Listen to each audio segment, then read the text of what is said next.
जे काल काय घडलं विशाळगडवर, विशाळगडच्या पायथ्याला, मी मुळीच त्याचं समर्थन करत नाही.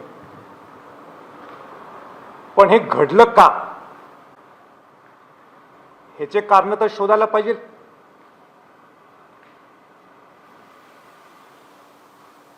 अनेक संघटना अनेक दशकापासून विशाळगड अतिक्रमण मुक्त व्हायला पाहिजे म्हणून प्रयत्न करीत होते.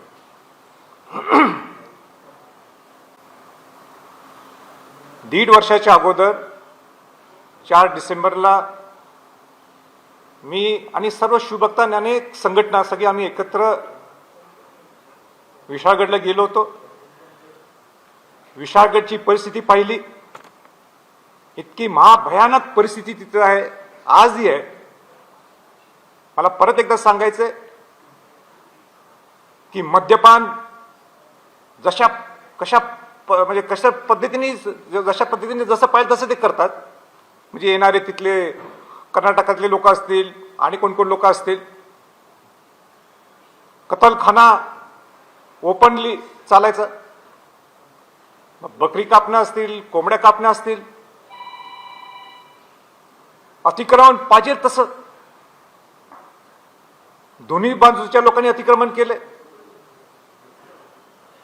सरकारने अतिक्रमण केले. त्याच्यात माझा प्रश्न सुद्धा सरकारला आहे, प्रशासनाला माझा प्रश्न आहे. किल्ला हा पुरातत्व खात्याचा, पुरातत्व खात्यात एक दगड सुद्धा हलवायचा असेल तर तुम्हाला पुरातत्व खात्याची परवानगी लागते. प्रशासनाने तिथं ब्रिज बांधला, ग्रामपंचायत बांधलं, अनेक लोकांना परवानग्या दिल्या राहायच्या तिथं. ओके करून टाकलं 2002ला. हे अतिक्रमण हे काढणार कोणी, कोणाची जबाबदारी आहे? म्हणून या 1.5 वर्षापासून मी सरकारच्या मागे आहे. महाराष्ट्रातील सर्व बातम्यांचे विश्वासार्ह व्यासपीठ, सकाळच्या सर्व सोशल मीडिया प्लॅटफॉर्मला लाईक, फॉलो आणि सबस्क्राईब करा. तसंच सर्व नोटिफिकेशनसाठी बेल आयकॉन प्रेस करायला विसरू नका.